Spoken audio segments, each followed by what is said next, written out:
Hey, it's actually, what do we call this show, Chris? I have no idea, Dan. Neither do I. We were thinking like the morning after or something like that, but we're like 8 weeks into the season. Yeah. And we don't have an official name for the show yet. So that's where you come in.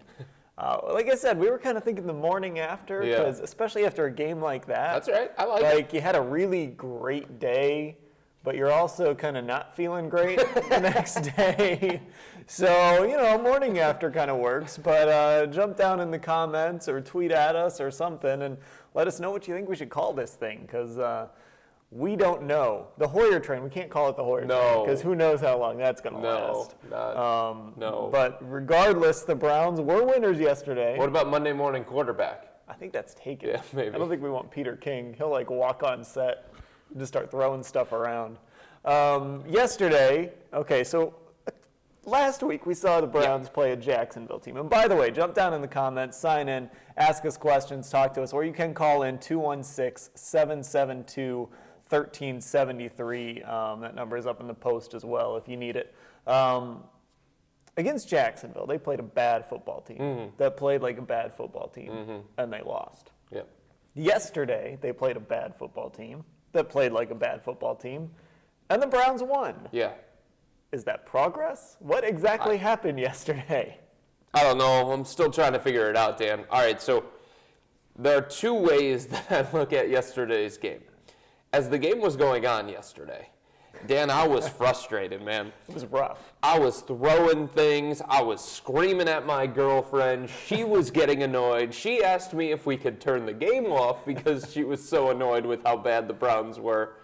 Then I woke up this morning, and I looked at the standings, and I saw the Browns sitting there at 4-3, above 500, and they're going to go into their next game against Tampa Bay, a game in November, with a record above 500. That's rare around these parts. That's true. So you have to take the win.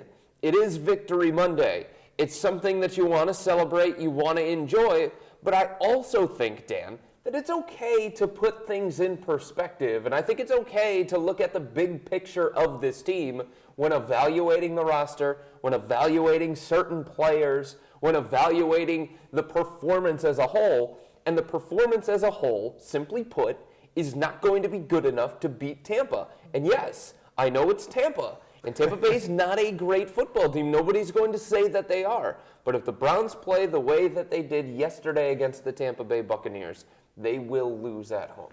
You know what, though? Look at these standings. This is great to look at. Look in the loss column. It's terrific. See how many threes you see there? It's incredible. That's where the Browns are, too. I mean, they're right in this thing. Cincinnati only has 2 losses, but they're 4-2-1.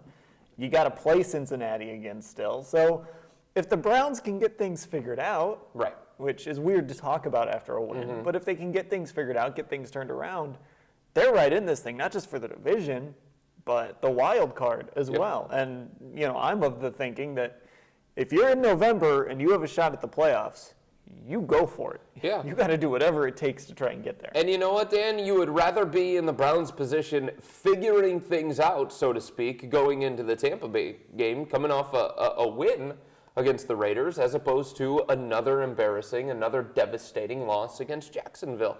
Look, there's no way that I can sit here and say that the Browns played well yesterday. Defensively, I thought they were very good. Defensively, they did a lot of things well. But that was a 9-6 game against the worst team in the NFL for about 3 quarters. And it took a huge play. It took a little help from the Raiders, going the Raiders, to get momentum, to distance themselves from Oakland. So I can't say that that was a great performance. That performance leaves a lot to be desired. But I'd rather feel like, okay, let's try and work on some things. Let's get some things figured out. Going into the game against Tampa, coming off a win. And thank you to the Raiders for being the Raiders. Because that game starts out yesterday, and Darren McFadden is like 2010 Darren McFadden. He got, I think it was 13 yards, and a ridiculous number of yards on his first 2 carries. Derek Carr gets in a little bit of a rhythm on that first drive. So then what does Oakland do? You know what we're going to do? We're going to line up Darren McFadden at quarterback. We're going to run the Wildcat right now, and we're going to throw to Derek Carr. That's a great way to keep this drive where the Browns have been unable to do anything to stop us. Yep. we're going to run the Wildcat and throw to Derek Carr. So thank you, Oakland, for giving this Browns defense a chance to catch their breath. It was Oakland in a nutshell. It really was. You talk about they almost get offensive pass interference on their quarterback, who is lined up as a wide receiver. And Matt Schaub, who they went out this offseason and they brought to Oakland because they were thinking, hey, maybe we can find something here with Matt Schaub. Maybe we can revive his career. Hasn't thrown a single pass all season long because he's known for turnovers and interceptions. So he finally gets an opportunity to throw a pass, and he's throwing to the kicker, right? He's throwing to the kicker who's lined up as a wide receiver, and he throws an interception. One pass from Matt Schaub, a turnover machine, and it's an interception. When the Raiders have a field goal kicker who has the leg to hit from 55 plus, had hit in Cleveland before in his career from 55 plus. And it wasn't particularly windy in the stadium. It was a nice day out yesterday. No, why give him a try when you can have Matt Schaub throw it to him? So thank you, Raiders, for being the Raiders. That was a big help yesterday for the Cleveland Browns. The defense, though, I thought they took some strides yesterday. Thank you for starting with the defense. Steps forward. Thank you. We're going to get to Brian Hoyer. Don't worry, we're going to get there. But you look at, let's start with the secondary. Obviously, Tayshaun Gibson has been fantastic this year. Yep. Dante Whitner had his best game. Joe Hayden all of a sudden started to show signs of life. Right. Buster Skrine is playing fairly well. Justin Gilbert is getting some reps again and making a couple plays here and there. You mix in Justin Gilbert Yeah, whenever that's right. you can. That's right. You're going to, whenever you can. But this is a guy that was earning praise from the coaching staff all last week as well. Right. You're starting to see that secondary develop a little bit. It's not where it needs to be, but you're seeing steps forward at least. I think we always have to talk about the defense and then throw out the disclaimer. That was the Oakland Raiders that the Browns were playing against. But Dan is right, and that's what it comes down to. You have big money guys on this defense. You do. Joe Hayden, Paul Kruger. Yeah, Kruger was huge. Dante Whitner, Carlos Dansby. Those are your big money players on defense. Those are the guys that you invested in to make game-changing plays. Guess what happened? They all made game-changing plays. Derek Carr had been sacked 4 times in 6 games going into that game yesterday. The Browns, not a team that was in the top 20 in sacks going into the game yesterday, got pressure on Derek Carr pretty much all day long, Dan. Didn't allow him to get comfortable, didn't allow him to get in rhythm, forced him into mistakes. They stopped the run after the first drive. Dante Whitner made the play of the game-changing play, right when it looked like Oakland was driving down to tie up the game at least, or even take the lead for the first time. Dante Whitner came up with a big-time game-changing play. It landed in the arms of Joe Hayden, another big-money player, who was terrific yesterday. That's what the Browns need. Everybody knows that. Everybody knows that Buster Skrine is a weakness in the secondary. And Justin Gilbert is a weakness, and they don't have that double-digit sack guy. So what you need is your 3 or 4 big-time players to make big-time plays. And every single one of the Browns' big-time players made a play, or 2, or 3, on defense yesterday. Yeah, and what that does is it takes pressure off of guys like Skrine and Gilbert and these other guys who are flawed players. Yeah. But they can focus on doing, for some of these guys, whatever it is they do well. I mean, Buster Skrine is not a great cornerback. Buster Skrine is at best a number 3 corner, but he's useful if you're not asking him to do too much, and that was the case yesterday with Skrine. Gilbert has a little space now to try and develop a little bit. So, when Paul Kruger is making plays, and like you said, Derek Carr sacked 4 times going into yesterday's game. Well, Kruger got him 3 times. Yeah, that's right. And that's what you need Paul Kruger to do. And frankly, he had not been playing well since the start of the year. He had a good first couple of games, and then he's been pretty silent ever since. And Dan, go back to that Jacksonville game. As tough as it is to go back to that game and revisit everything that happened in that game, the one thing that you can say is the defense gave the Browns offense chance after chance after chance to put up points against Jacksonville, to score 1 flippin' touchdown against the Jacksonville Jaguars, a team that going into that game allowed over 180 total points in the first 6. The defense did its job, I would say. Now, yes, they gave up over 100 yards rushing to Denard Robinson. Those kinds of things. Although, can't happen. Denard had 100 yards yesterday, too. He did, and that was against Miami, and Miami's a really good run defense. So, yeah, the Browns' run defense did struggle at times against Jacksonville. There's no doubt about that. But when you look back at that Jacksonville game and you place blame, how much blame are you really going to place on the defense? The defense gave them a chance to win that game. Yes, they have answered the call in the last 2 games, no question. In fact, going back to the second half against Tennessee, and it was Charlie Whitehurst in his ponytail, but going back to the second half against Tennessee, carrying that momentum over into these 2 games, the defense has been terrific. Yeah, I'm with you on that. You're seeing slow improvement from the defense.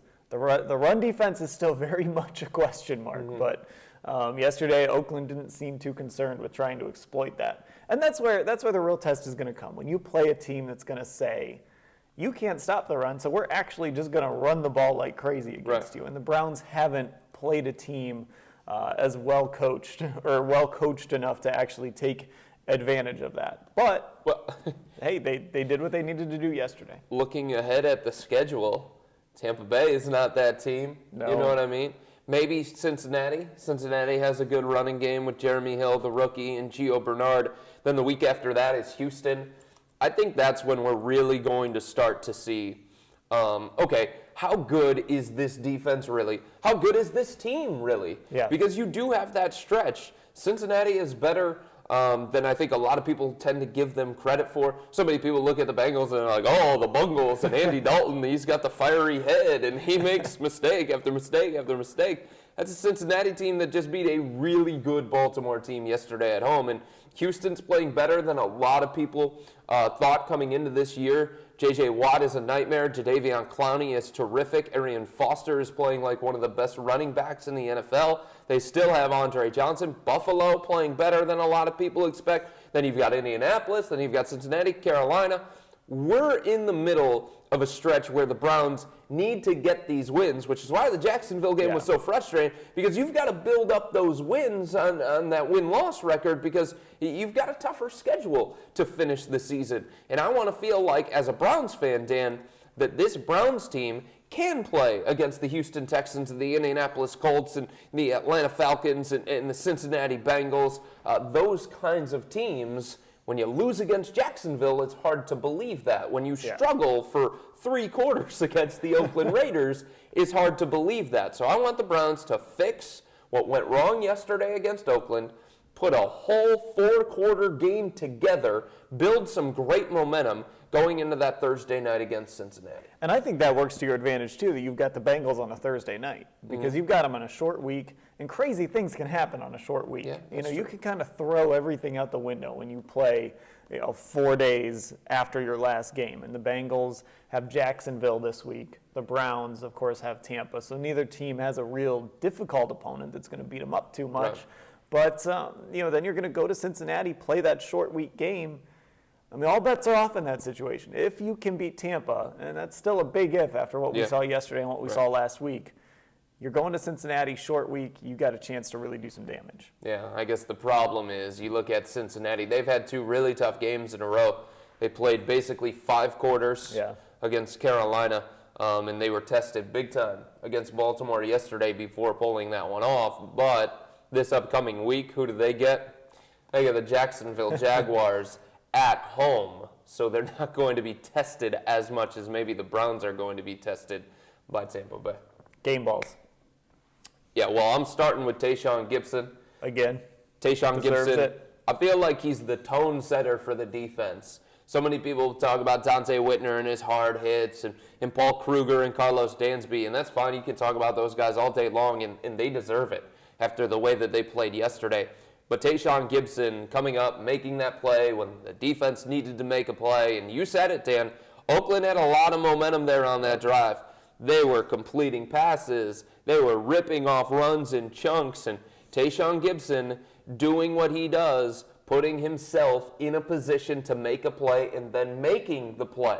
That doesn't always happen here in Cleveland. Tayshaun Gibson, he's a playmaker on defense. He's playing as good as any safety in the NFL to this point. I'm going to go with the guy next to Tayshaun Gibson because honestly, as the game was going on, I was talking to someone, and we were saying, man, Dante Whitner hasn't really done much this year. That's true. I'm trying to remember what he had done, and I had to go back to the first preseason game when he essentially knocked a guy out of the game, and everyone was like, that's why we signed Dante Whitner, but hasn't really done much since then. I don't know if Dante heard us or got word of what we said, delivered, I don't know, whatever, but he showed up from about the second quarter on yesterday, and you made that huge play, forced the fumble when it looked like Oakland was going to go in or at least get points, and it completely changed the momentum of the game. So both safeties get game balls today. I think Dante Whitner is a very good call, Dan, and I think it's a very good point because it got to the point with me when Dante Whitner actually made a play, I was surprised. I was like, hey, look, there's 31. It's kind of like Barkevius Mingo. Yeah. When he shows up on the screen at all, you're like, whoa, oh my goodness, he made a play. It got to that point with Dante Whitner. And I don't want it to be at that point with Whitner. You want to be like, oh, yeah, that's just Dante making another play. That's what he does. That's why he was brought here from San Francisco. It wasn't that way. And yesterday, hopefully that's a sign of things to come for Dante because you're going to need him, especially when you play against these better teams that are on the schedule coming up. Another game ball for me, Dan. Talked about him a little bit. Big money player. Joe Banner paid him to be a double-digit sack guy. Came from Baltimore. Paul Kruger. Paul Kruger was terrific yesterday against Oakland. We mentioned it. Derek Carr was somebody who was not pressured this year. He was able to get comfortable. He was able to throw in rhythm in games before this one. He did not look comfortable. He did not look like he had the time. He wasn't seeing the field very well, and part of the reason for that is the Browns got pressure. It was one of my biggest questions coming into the game, Dan. Can they pressure Derek Carr enough into turnovers, into mistakes? And Paul Kruger was the leader of that pass rush yesterday, so Paul Kruger gets another game ball from me. I'm going to give one offensive game ball. No, you're not. There's Why? one guy. What are you There's doing? one guy on They were offense. terrible. No, there's one guy on offense who deserves a game ball. They went 3 quarters without a touchdown. Doesn't matter. There's one guy on offense who deserves a game ball. You got to be kidding me. His kid is not going to say that A.J. Green is his favorite receiver anymore. He's not going to kick out of the house. Are you doing this? My guy Hawk Come on, man. gets a game ball. For what? Explain this one. For being the only offensive player that did really much of anything. 7 catches, 88 yards, scored a touchdown. My guy Hawk gets the game ball. He was a reliable receiving target. He got in the end zone, which we haven't seen for weeks. Dan. Hawk. You don't have to feel compelled to give an offensive player a game ball every week. No, Hawk gets one. Just because. He had a good game. Look, I'll admit something about Hawk, and I've been a big fan of Hawk all season long.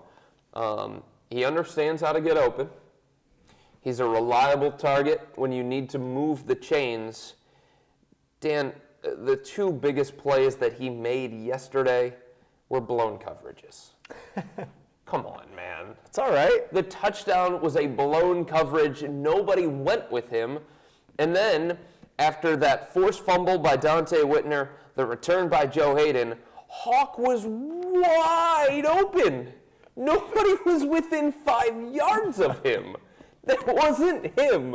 That was the Raiders being the Raiders. Matter. You're being far too generous. Still giving it to Hawk. Far too generous with these game balls. Andrew Hawkins getting a game ball. You know who deserves a game ball? Him and Justin Gilbert can hang out together with the game balls I'm giving them. You know who deserves a game ball more than Hawk? More than anybody on the Browns offense? I got to hear this. By the way, they went 3 quarters against Oakland. Oakland is one of the worst defenses in the NFL. They went in that game giving up 26 points per game. The Browns went 3 quarters without a touchdown against that team. You do realize that, right, Dan? So my guy Hawk got in the end zone. So because of that, more deserving of a game ball than Hawk, the punter, Spencer Lanning. Why? Because he pinned Oakland back and back and back. And it was a game of field position for 3 quarters, was it not? It was. It was, because the Browns couldn't move the ball and the Raiders really couldn't move the ball. So Spencer Lanning pinning Oakland back, not giving Oakland a short field with which to work with, that was a big hidden key in the game to me. Did you just give a game ball to a punter? Yes, I did. Absolutely. Wow. Punters are people too. And you know what, Dan? Punter. He got kicked in the face earlier this year. It's a real story of what a comeback story. Yes. For Spencer Lanning. Absolutely right. He recovered from that kick in the face, the karate kick right to the face. Disney's going to make a movie out of it. To be one of the keys to the Browns' win against Oakland yesterday. All right. You're giving it to Hawk. Punter. Yes, he's more deserving than Hawkins. There's no question about that. I guess. I don't know. Great. Anyway, Let's go. Here's the other thing. Do you also realize, I hate talking about the offense because I sound like Debbie Downer here. Let's talk more about the defense. But do you realize that the only 2 times the Browns scored a touchdown against Oakland, the only touchdowns that they've had in the last 8 quarters against the 2 worst teams in the NFL came when they were given short fields? Do you realize that? That's scary. Not a lot of sustained drives. They only had to go 20 yards for one of them because Derek Carr fumbled. They cashed that one in. And then the other one, they only had to go, about 48 yards, something like that, because the forced fumble, the great return by Joe Hayden, that's a little bit terrifying. That's a little bit concerning going into this game against Tampa Bay. Where is Crow? I had to pound the table on that one. All right, so I don't understand. So yesterday, watching the game, and Ben Tate's out there kind of just grinding. You know how Ben Tate does. And sometimes it works, and sometimes it doesn't. It wasn't working yesterday. All right, time to go to Crow. He's your big play guy. He's your fast guy. So then all of a sudden, they hand the ball off, and it's to number 28. Yeah, it's to Terrence West. Where and why? I don't understand that. I don't understand why Isaiah Crowell only gets 1 carry yesterday, and he had the 1 catch as well. You got to get him in there. He's your most dynamic running back. Yeah, I don't understand what's going on with that either. Maybe it's the fumbling. Maybe. Could be. If they're in a close game, he's somebody who has fumbled already once, and he's dropped a few pitches here and there. That's really the only explanation that I can come up with, because Terrence West is out there dancing. I'll tell you something about Terrence West. Dude, I have never seen a guy celebrate more times despite averaging 1.6 yards per carry. I mean, my man got up after his 3-yard carry, and he was like, let's go. Keep feeding me the ball. And he's making all these hand motions and all these gyrations, and I'm like, dude, there's a flag on that play. The reason that you got that first down is because of a holding penalty. And then he gets tackled 3 yards short of the first down. It's 4th down coming up for the Browns, and my man Spencer Lanning, who deserves a game ball, comes out there on the field. After getting tackled 3 yards short of the first down, Terrence West is like, yeah, I got this. You just got tackled short of the first down marker, dude. What are you doing? Stop celebrating. You're averaging 1.6 yards per carry. Why is he getting more carries than Crow? I have no idea. I have no idea. Personally, if it were up to me, Ben Tate and Isaiah Crowell would be even in the carries department. Did Tate, did West, did they both practice better than Crow or something? There must have been something that we don't know that Isaiah Crow. But then again, why have him active? A few weeks ago, when Terrence West didn't practice well or whatever it was, they just had him inactive. Right. Why have Isaiah Crowell even active if you're only going to give him 1 carry? He got a carry, and he also had one of the first catches by a running back. Yeah, West had one too. I don't know where that all came from. I don't know. And look, Kyle Shanahan kind of sent a message on Thursday when he said he doesn't care about running back rhythm. Yeah. When he puts a guy out there, he just expects him to run the ball and run hard. Sure. So I don't know. I don't know if they were trying to send a message to Isaiah Crowell or what, but it was baffling that he wasn't out there on a day when you couldn't do anything offensively or do anything in the running game. I agree with that. There's also a little bit of truth here when it comes to Isaiah Crowell, and I do love Isaiah Crowell, and I think he should get more carries. But a lot of fans sometimes, Dan, they latch on to a particular guy, and he can do no wrong. And then he just becomes this fan favorite, and they start calling for him over and over and over again. It happened with Peyton Hillis. It happened with Colt McCoy. It happened with Brady Quinn. It has happened with Brian Hoyer. And it's starting to happen with Isaiah Crowell a little bit. Yeah, but part of it is you've seen the flashes of That's this guy. fair. I mean, I'm looking at, against Pittsburgh, he had 11 carries, 77 Right. yards. He's had a couple of big touchdown runs. In the last 2 weeks, he's had 8 carries. It feels like he should be getting more. It Surprising. feels like, at least based on what we've That's seen true. on That's game fair. days, that he's earned more carries. I don't think anyone's out there. Well, maybe there are people out there. I'm not saying Isaiah Crowell should be your starting running back. Right. But I'd like to see him get more of an opportunity, especially if it's at the expense of Terrence West getting carries. If you're going to make me choose between those two guys. I will miss those celebrations, though, after the 3-yard carries. That's true. Keep feeding me. Did you see that? 3 yards. Whoa. All right. You know what this is? That's a marker. This is a marker. What are we doing? Do you know what this is? Oh, here we I don't go think we've again. done this on the chair set yet. Yeah, so this this is going to is be a gonna be little. awkward. This is going to be tight. I'm kind of behind. Right on your iPhone. Oh, look at that. Perfect. Yeah, I'm going to get this thing out here. I'm going to smash it. All right. Brian Hoyer train. Oh, my God. As you know, this guy over here hasn't always been on board with Brian Hoyer. I went back to the platform In last fact, week. this is the train station. He got off the train. He went from here Yeah, to here. I saw enough. Now, this week, I think Johnny's probably joining you down here. Yeah, I would think so. So here's Johnny. So he's off the train because he's like, come on, where's the Johnny Manziel package, guys? Hoyer struggled yesterday. Why not give me a series, kind of get Hoyer sparked like you did against New Orleans? Right. Didn't happen.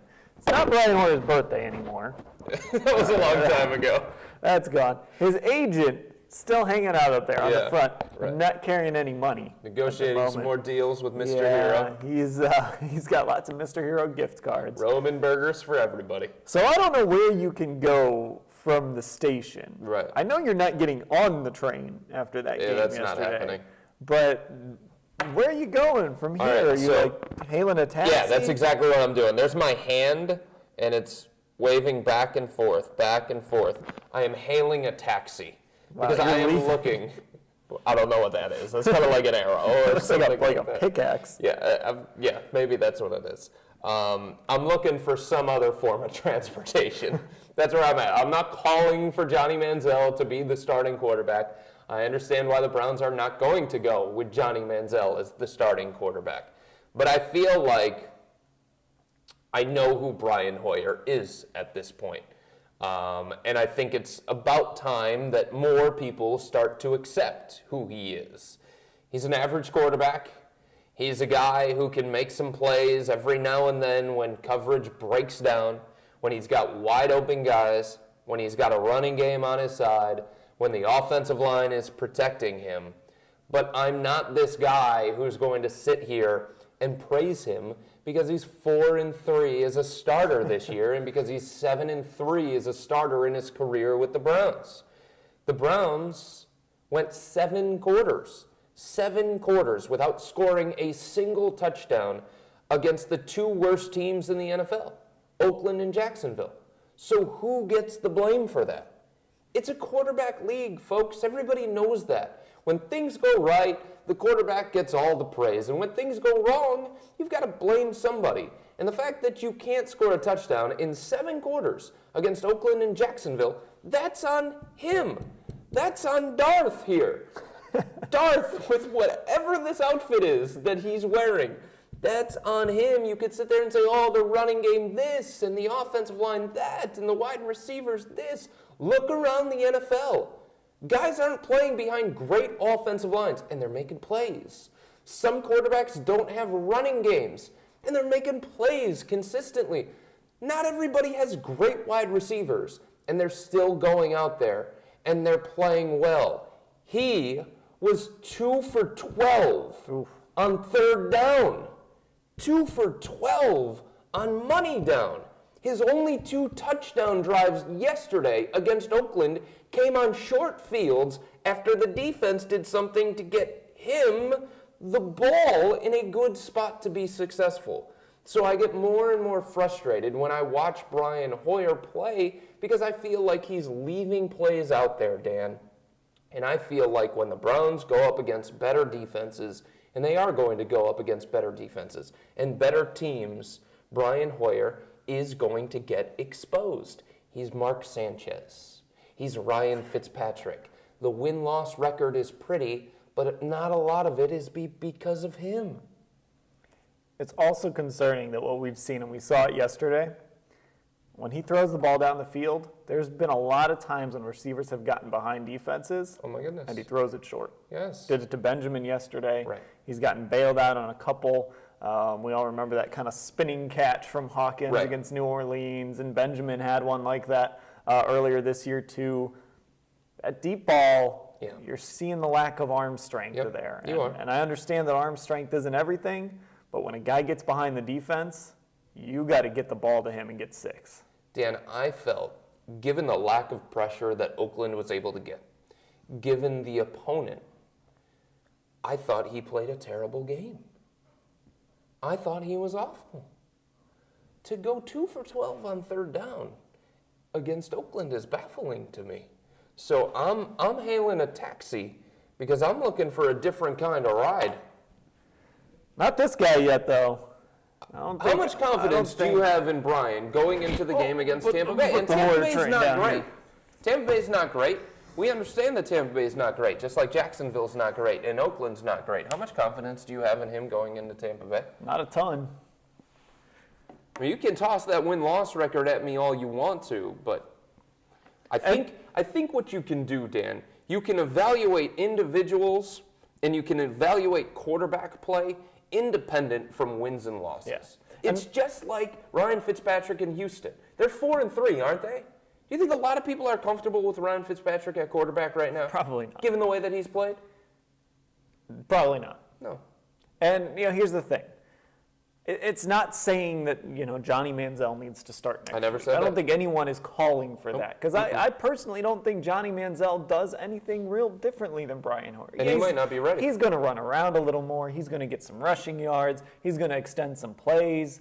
But we've seen some snippets of Johnny Manziel, and nothing shows you that he's ready to get in and run an NFL offense, to go through reads, to find open receivers, to make throws that aren't 50 feet in the air, spiraling end over end like we saw a few times in the preseason. So Johnny Manziel has not shown you that he's ready to start. I'm not calling for that. He's not calling for that. Nope. Brian Hoyer is the best quarterback on this team right now. Correct. But now it's on Brian Hoyer to get better. It's on Brian Hoyer to figure out a way to make plays now that people have taken away his running game. They've taken away his starting center. They've taken away that great offensive line play. He's got to figure out a way now to make plays. You got 3 games till Josh Gordon comes back. You got to figure out how to get the ball to your receivers and get points on the board before that happens. And it feels like he's plateaued. Since that Tennessee second half, it feels like he's plateaued. He didn't do a lot against Pittsburgh. He was terrible against Jacksonville. And I don't think he was very good yesterday against Oakland. Yeah. Well, what we've seen is a situation where, look, against Pittsburgh, he had to make, 3 throws? Yeah. And he made them. Well, now we're in a situation where he's got to do more. Yes. Because that running game has been taken away. And I think when the Browns are 4-3, and the Browns do have a lot of talent, Dan, offensively and defensively, I think everybody will admit that. I think when they are 4-3, and they do have talent, I think it's okay to expect more from the team overall, and I think it's okay to expect better from Brian Hoyer. I think that's fine to do. I think the expectations have increased based on the way that they played against Baltimore early this year, based on the fact that they beat New Orleans, based on the fact that they beat Pittsburgh. It's okay to evaluate how this team is playing even when they win games. It doesn't mean that anybody's upset about the win. It just means we're looking at big picture, and we're looking at a team that can probably play better than what it has played the last couple of weeks. You know what we're expecting? Playoffs. No, make we're a not. playoff Are you push. expecting that? No, not Okay, really. all But right. I want them to be in it. I want them to make a push. I think want they'll those be in last it. few games to be meaningful. I think they'll That's be in the it. expectation when you're 4-3, like you said, playing a game in November, a game above 500, heading to Cincinnati in a few days. Yeah, you That's gotta what it's think about. big. That's what it's about. They've got a chance to beat Tampa. Do we have the dancing guy anywhere available? No dancing guy. All right, that's fine. Wanted to end with him. That'll do it for whatever we call this show, the morning after. Let's talk more about the defense. That's more fun right now, and not a positive. It is Victory Monday. Thank you, defense. All sorts of stuff today at cleveland.com/Browns, and I'll be talking to Mary Kay Cabot about yesterday's game today at noon. Tom Reed will have a live chat then at 12:30. So tons more Browns coverage coming on cleveland.com. He's Chris Fedor. I'm Dan Labbe.